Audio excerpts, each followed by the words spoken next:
Hello everyone. आज हम geography का लास्ट लेक्चर देखेंगे जिसका नाम है मृदा अपरदन और संरक्षण की किस तरीके से मृदा अपरदन होता है और उसका किस प्रकार से संरक्षण किया जाए। बात आती है मृदा अपरदन होता क्या है। तो मृदा अपरदन का मतलब होता है कटाव। ऊपरी लेयर का क्या हो जाना, हट जाना। मिट्टी जो है उसके ऊपरी लेयर का हटना ही क्या है, कटाव होना ही अपरदन की क्रिया है। ठीक है, जैसा कि देखिए यहाँ लिखा हुआ है कि अर्थ है उसका मृदा के कटाव और उसके बहाव की प्रक्रिया को मृदा अपरदन कहा जाता है। कि भाई बहाव के, जैसे मान लीजिए पानी आ रहा है और मिट्टी का लेयर ऊपर से हटते जा रहा है। जैसे मान लीजिए मिट्टी है और इसके ऊपर का लेयर हट जा रहा है, तो वो भी क्या हुआ, कटाव हो गया। और दो रीजन से हो जाए, एक तो वाटर के लेवल से कि वाटर पानी आ रहा है और मिट्टी को कटिंग करके ले जा रहा है। दूसरा क्या है, दूसरा है विंड की गति, जो हवा की गति होती है। हवाएं भी तेज जब बहती हैं तो मिट्टी को उठाकर अपने साथ ले जाती हैं। ठीक है, तो ये हुआ मृदा अपरदन। और अब बात आती है मृदा अपरदन और मृदा जो बनता है, कि मृदा बनने के क्या रीजन है ना, किस तरह। तो मृदा जो बनने का कारण है, मृदा बनने और अपरदन दोनों क्रियाएं जो होती हैं वो साथ साथ होती हैं। मृदा इधर फ्लो बनता भी है और प्लस मृदाओं की कटिंग भी होती रहती है। ये दोनों क्रियाओं का एक बैलेंस बना ही रहता है। तो चलिए इसके कारण को देखते हैं कि मृदा के क्या क्या कारण है, किन किन कारणों से मृदा अपरदन होता है। तो देखिए इसमें पहला कारण है आपका, यहाँ पे बताया जा रहा है कि मानवीय क्रियाएं दो भागों में डिवाइड की, और दूसरा प्राकृतिक क्रियाएं। कि मृदा अपरदन के दो कारण हैं। तो पहला है मानवीय के थ्रू देख लेते हैं। तो मानिए कि मनुष्य द्वारा वनों की जो कटिंग कराई जा रही है, चाहे बिजनेस किया जा रहा है या पेड़ों की कटिंग करके तमाम फैक्ट्रियाँ बनाना, बहुत कुछ चीज़ें, मतलब अपने एक तरह से कहा जाए अपने आगे बढ़ने के लिए लोग इस चीज़ों का यूज कर रहे हैं। चाहे वो फ्लैट बनवाने के लिए, घर बनवाने के लिए, या उन लकड़ियों को बेचकर व्यापार करने के लिए, व्यापारिक लेवल पे, मतलब एक तरह से कहा जाए कि अपने को आगे बढ़ाने के लिए लोग जो ये कार्य करते जा रहे हैं, वनों की कटिंग होती जा रही है, जो भी डेवलपमेंट के लिए, विकास के लिए जो भी किया जा रहा है, ये वनों उन्मूलन। तो वनों का उन्मूलन, वनों को कटिंग कराना भी हमारे लिए क्या है, मृदा के अपरदन का कारण है। तो बात ये उठती है मेरे बच्चे कि मृदा अपरदन अगर हो रहा है, वनों की कटिंग से क्या लॉजिक है। क्योंकि जो वन होते हैं, वो वृक्ष जो होते हैं, वो मान लीजिए ये वृक्ष है और वो क्या करते हैं, जड़ों को लेके बैठे, जड़ों में मिट्टी को लेके समेटे रहते हैं, बैठे रहते हैं। ठीक है, और जैसे कि हवा आता है, पानी आता है, तो वो मिट्टी वहीं रह जाती है, ना कि वो फ्लो बन के बह जाता है। लेकिन जब अगर पेड़ वहाँ से हट जाते हैं, पेड़ों को मान लीजिए यहाँ से हटा दिया जाता है, पेड़ की कटिंग हो जाती है, तो जड़ भी धीरे धीरे खत्म हो जाएगी और ये भूमि क्या हो जाएगी, खाली हो जाएगी, पूरी भूमि खाली हो जाएगी। तो हवा और पानी जब आएगा तो उस मिट्टी का कटाव करता हुआ आगे वो बढ़ता जाएगा। इसलिए वन उन्मूलन जो है पहला कारण मनुष्य का है। मनुष्य के नाते मृदा अपरदन का वन उन्मूलन, वन की कटिंग जो कराई जाती है, इससे ज़्यादा मृदा अपरदन होता है। दूसरा पॉइंट है अति पशुचारण। कि अति पशुचारण, पशु को बहुत ज़्यादा अत्यधिक रूप में चराने का मतलब क्या है कि भाई हर जगह पशु चारागाह तो में नहीं चल रहे हैं और हर जगह चराया जा रहा है, तो उससे किस तरह मिट्टी अपरदन हो रहा है, मृदा अपरदन हो। तो उनके जो पैर होते हैं, पैरों के थ्रू मिट्टी क्या हो जाती है, उखड़ जाती है। उनके जो पैर होते हैं, आप देखोगे कि जो जानवर के पैर होते हैं थोड़ा सा अलग ऐसे बने होते हैं, और वो क्या करते हैं, मिट्टी जब वो चलते हैं तो मिट्टी क्या होती है, उखड़ जाती है। और जब मिट्टी उखड़ जाती है तो हवा और पानी की जब गति आती है तो मिट्टी उखड़ी हुई क्या होती है, ऊपरी लेयर कटकर हट जाता है। इसलिए पशुचारण भी किसका है, अपरदन का जिम्मेवार है। दूसरा है निर्माण। जैसे मान लीजिए हम घर का निर्माण कर रहे हैं, कोई इंडस्ट्री बैठा रहे हैं या कुछ भी कार्य कर रहे हैं, तो हम जाहिर सी बात है कि कार्य करेंगे तो मिट्टी उबड़ खाबड़ सी मतलब उथली पुथली होगी ही, और फिर मिट्टियाँ हटेंगी, फिर वहाँ बनेगा। और जब मिट्टी हटेंगी तो हवाएं चलती हैं। जैसा कि आप देख सकते हो कि बिल्डिंगें वगैरह का निर्माण जब किया जाता है तो मिट्टियाँ वहाँ हटाई जाती हैं, फिर उनको फिर इस्टेब्लिश किया जाता है, स्थायी, मतलब उसको घर और का निर्माण जो किया जाता है। तो उसमें क्या होता है, उस समय जब हवाएं जो बहती हैं, विंड जो बहती है, वो मिट्टियों को क्या करती है, उड़ाकर लेके चली जाती है। अब लास्ट पॉइंट है मनुष्य का के द्वारा खनन का। खनन का मतलब होता है कि जैसे मान लीजिए कि जब कुछ उत्खनन कार्य करवाया जाता है, जैसे मिनरल्स वगैरह प्राप्त करने के लिए क्या किया जाता है, उत्खनन कार्य करवाया जाता है। जैसे मान लीजिए कोई रिसोर्स संसाधन यूज करने के लिए, खोजने के लिए, जैसे मान लीजिए कुछ रिसर्च करने के फील्ड में हिस्टोरिकल रिसर्च हो गए, या लॉ की खाने जो हैं, कोयला की खाने हैं, ऐसे बहुत कुछ चीज़ें हैं जो खुदाई होती रहती है, खनन होते रहते जाते हैं। जैसे मान लीजिए कभी कभी देखे होगे आप लोग, ईंट भट्टे की जो एरिया होता है वहाँ पे भी खुदाई कार्य चलता रहता है, घर निर्माण में भी खुदाई कार्य चलता रहता है। तो ये खनन भी क्या है, मतलब एक अपरदन का जिम्मेवार कारण है कि अपरदन करता है, खनन भी कराया जाए और मिट्टी का लेयर ऐसे ही रह जाता है और फिर मिट्टी हवा और या पानी के द्वारा वो मिट्टी कट करके वो हट जाती है वहाँ से, तो खनन भी जिम्मेवार है। नेक्स्ट पॉइंट है प्राकृतिक रीजन क्या क्या है नेचुरल के तरीके से।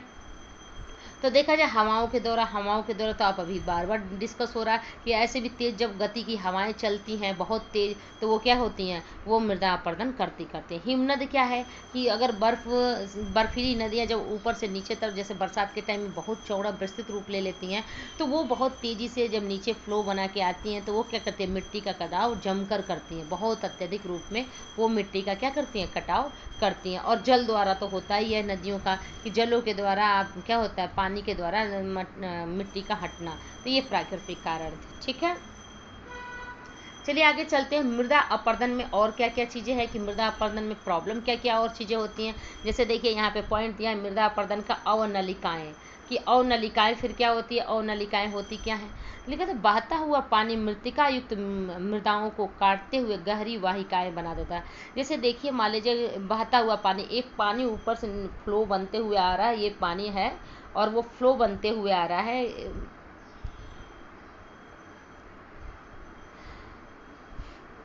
यहाँ पे देखिए फ्लो बनते हुए पानी आ रहा है और ऊपर से जब ये पानी आता है तो धीरे धीरे आगे बढ़ते हुए वो क्या करते हैं, कंकड़ को छोड़ते जाता है ना, ऊबड़ खाबड़ जैसे जगह है ऐसे है, तो यहाँ पे क्या होगा, कंकड़ छूट गया, फिर आ गया कि यहाँ कंकड़ छूट गया, लेकिन जो रेतीली मैदान जो होगी, मतलब एक तरह प्लेन जो मैदान होगी, वहाँ पे मृदाएं की जो महीन युक्त, मतलब जो एकदम बिल्कुल महीन उपजाऊ किस्म की मृतिका युक्त मृदा, उसको काटते हुए वो क्या करती है, गहरी वाहिकाएं बना दे, नाली जैसे बना देता है, ऐसे नाली जैसा बना देता है। और ये जो नालियाँ जो बन जाती है ये हमारे लिए क्या होती है, प्रॉब्लम की, कृषि कार्य करने योग्य नहीं होती हैं। इसी को ही हम क्या करते हैं कि बैड लैंड बोलते हैं या खराब मतलब भूमि बोला जाता है, कि मतलब ये उपजाऊ युक्त भूमि नहीं है, मतलब वो एक तरह से कहा जाए कृषि योग्य भूमि नहीं होती है, वाहिकाएं बन जाती हैं, नालियाँ, वाहिकाओं का मतलब यह है कि नालियाँ बन जाना, उसी को उत्खाद भूमि या बेड लैंड भी बोला जाता है। तो गहरी गहरी नालियाँ बन जाती हैं उसी को।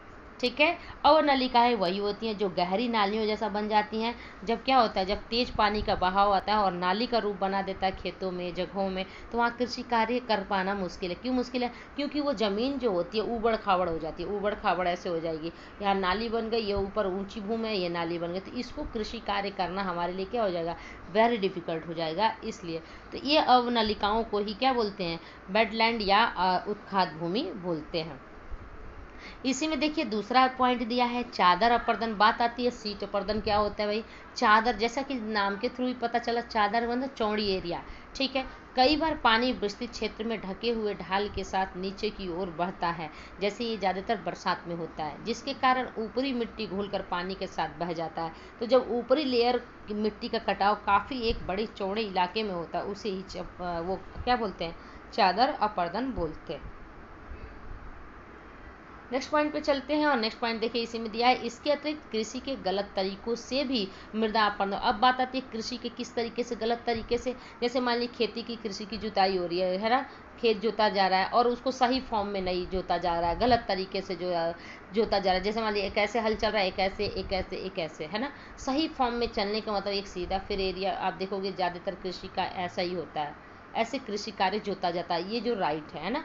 लेकिन ये वाला जो कृषि कार्य करने का है ये गलत तरीका है। इस तरीके से अगर खेत की जुताई की जाती है तो वो भी क्या है, मृदा अपरदन के कारण हो सकते हैं। इसके अलावा देखिए दे रहा है कि जैसे ढाल से ऊपर की ओर नीचे की ओर हल चलाने, भाई ऊपर ढलान, ढाल से ऊपर की ओर, है ना, मतलब इस तरीके से मान लीजिए ऊपर अगर ऐसे है और नीचे ढलान है और हम हल चला रहे हैं ऐसे, तो जाहिर सी बात है नाली तो हम खुद ही बना दे रहे हैं, तो जाहिर सी बात है कि वो पानी आएगा या हवा आएगा तो मृदा को काट कर ले जाएगा, वाहिकाएं तो बन ही जाएंगे। ठीक है, तो इस तरीके से ये दे रहा है कि मृदा अपरदन कई रीजनों से होता है। ठीक है, आगे चलते हैं। और आगे हमारा पॉइंट है मृदा संरक्षण के उपाय कि भाई इस तरीके से अगर किया जा रहा है तो इसके संरक्षण किस किस तरीके से किया जाता है, क्या उपाय है कि इसको रोका जा सकता है। तो देखिए यहाँ पे दे रहा है आपका समोच्च जुताई। समोच्च जुताई का मतलब होता है कि एक प्रॉपर तरीके से सही फॉर्म में जुताई करना। देखिए ये प्रॉपर तरीके से सही भाग में जुताई करने का मतलब अभी मैंने आपको बताया कि एक सीधे लाइन समानांतर, फिर ये समानांतर, फिर ये समानांतर, फिर ये इस तरीके से हल चलाया जाए अगर कहीं कृषि कार्य करने के लिए तो ये ज़्यादा बेटर होता है। तो कृषि कार्य में जो हल चलाने की गति है वो बहुत अच्छी होनी चाहिए, नहीं तो ये भी एक मृदा अपरदन। ये है समुच्च जुताई। तो लिखा है आपका ढाल वाली भूमि पर समुच्च रेखाओं के समानांतर हल चलाने से ढाल के साथ जल बहाव की गति घटती है, इसे समुच्च जुताई कहते हैं। क्यों? क्योंकि अगर ये ऊपर लेयर से फिर नीचे लेयर से ऐसे करके है तो यहाँ पे पानी आएगा, फिर इकट्ठा होगा यहाँ, तो ये मृदा हमारे इसी खेत में ही रह जाएगी। इस वजह से समुच्च जुताई करना क्या है बोला गया है। ठीक है, आगे चलते हैं। आगे का पॉइंट है सोपान अथवा श्रेणीदार कृषि कि सोपान और श्रेणीदार कृषि क्या होती है। सोपान अथवा श्रेणीदार कृषि ढाल वाली भूमि पर सोपान बनाए जाते हैं। सोपान कृषि अपरदन को नियंत्रित करते हैं। यह मुख्यतः पश्चिमी मध्य हिमालय के काफ़ी विकसित एरिया में मतलब ये किया जाता है, जैसे असमीज वगैरह एरिया में किया जाता है, उत्तराखंड वगैरह एरिया में। सीढ़ीदार कृषि, सीढ़ीदार जैसे मान लीजिए ये सीढ़ियाँ अगर आपको मैं बना के दिखाऊँ कि किस तरह सीढ़ियों के द्वारा ये किया जाता है, तो इसमें आप देखेंगे कि जिस तरीके से मान लीजिए एक ये श्रेणी का लेयर है, ठीक है, फिर वहाँ पर दूसरी श्रेणी का ये लेयर होता है, फिर ये तीसरी श्रेणी का लेयर होता है, फिर ये चौथा, ऐसे करके। तो मृदा अगर यहाँ से कट के आ रही है तो यहाँ रुकेगी, फिर मिट्टी यहाँ रुकेगी, फिर मिट्टी यहाँ रुकेगी। तो उस तरीके से एक प्लेन मैदान में जिस तरह मिट्टी का कटाव हो रहा उस तरीके से श्रेणीदार एरियाओं में मिट्टी का कटिंग उतना ज़्यादा नहीं होगा, इसलिए ये कहा गया ढलान वाले एरिया में। और ऐसे एरियाओं में क्या किया जाए, जैसे मान लीजिए असम है आपका, नागालैंड है, असम नागालैंड वगैरह जो एरिया है एक तरह से कहा जाए पथरीली एरिया ही है, जैसे माउंटेन हिली एरिया ही है, वहाँ पे ऐसे श्रेणीदार कृषि किया जा सकता है जो ज़्यादा मतलब सही रहेगा। ठीक है, आगे नेक्स्ट पॉइंट पे चलते हैं कि पट्टी कृषि किसे कहते हैं, स्ट्रिप फार्मिंग किसे कहेंगे। तो देखिए लिखा है कि बड़े खेतों को पट्टियों में वर्गीकृत किया जाता है। फसलों के बीच में घास की पट्टियां उगाया जाता है। ये पवनों द्वारा जनित बल को कमजोर करती हैं। इस तरीके को पट्टी कृषि कहा जाता है। बड़े खेतों को पट्टियों में वर्गीकृत किया जाता है। जैसे मान लीजिए बहुत बड़ा हमारे पास खेत है, उसको कई भागों में डिवाइड किया जाए। कई भागों में मतलब यहाँ पे एक लाइन करके काफ़ी मोटा चौड़ा सा घास का एक लेयर लगा दिया जाएगा। एक ये खेत हुआ, फिर हमारा एक ये खेत हुआ, ये जिसको मेड़ भी बोला जाता है, ये आने जाने का रास्ता है, इधर से आ जा सकते हैं आप, है ना। फिर इस खेत को यहाँ से फिर बना दिया जाए। बहुत बड़े लेवल पे एक ही बार कृषि नहीं किया जाता है, ये मिट्टियों को बना दिया। ये कई भागों में खेत को क्या किया, डिवाइड कर दिया।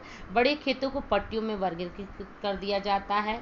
फसलों के बीच में घास की पट्टियों का उगाया जाता है। घास की पट्टियाँ क्यों उगाई जाती हैं, आपको पता भी होगा कि ये जो जैसे मान लीजिए खेत है, दो भागों में डिवाइड किया अपने ही खेत को, दोनों ही एक ही व्यक्ति का है, और यहाँ पे घास की पट्टियाँ लगा दी। इसलिए लगा कि जो मिट्टी अगर कोई चीज़ को पानी या किसी रीजन से उड़ा के ले जाती है तो यहाँ पे वो मिट्टी किनारे पे क्या हो जाएगी, रुक जाएगी। इधर से भी मिट्टी आके किनारे, इसलिए ये काफ़ी रास्ता जो होता है वहाँ घास से रोकी गई होती है कि मिट्टी की कटिंग करके दूसरे के खेतों में हमारी मिट्टियाँ ना जाए। इस वजह से ऐसा किया जाता है। फिर क्या, ये पवनों द्वारा जनित बलों को कमजोर, जो पवन हवा जो तेज आती है वो क्या करती है, जो घास की जो मेड़ होती है, जो घास का रास्ता जो होता है, जिस रास्ते से आते जाते हैं, वो क्या करती है, मिट्टी को खींचकर पकड़ी रहती है, जिससे कि हवा क्या करती है, एक फ्लो बना के लेकर हवा मिट्टी को लेकर उड़ती नहीं है, ठीक है, उठती नहीं है। नेक्स्ट पॉइंट ये, इस तरीके को पट्टी कृषि या स्ट्रिप फार्मिंग कहा जाता है। स्ट्रिप फार्मिंग उसे ही कहा जाता है कि एक मेड़ बनाकर और फिर एक बहुत बड़ा खेत है, मान लीजिए हमारे पास 2 बीघे की एक ही खेत है, तो ऐसा नहीं है लगातार उसको ही बिल्कुल हाँ एक ही काम करेंगे। उसमें मान लीजिए गेहूँ बो रहे तो गेहूँ बोएंगे, लेकिन उसको कई भागों में डिवाइड इसलिए कर देंगे कि जो हवाएँ हैं वो इस तरीके से मेड़ जरूर उस बीच में बना देंगे, क्योंकि जो हवाएँ हैं वो विंड के फ्लो के तरीके से मतलब वो आपको मिट्टियों को उठाकर लेकर ना जाए। तो एक हुआ हमारा पट्टी कृषि। ये पट्टी कृषि किस तरीके से किया जाता है, ठीक है। आगे आते हैं हम रक्षक मेखला के। रक्षक मेखला क्या होता है, देखिए एक और तरीका है रोकने का।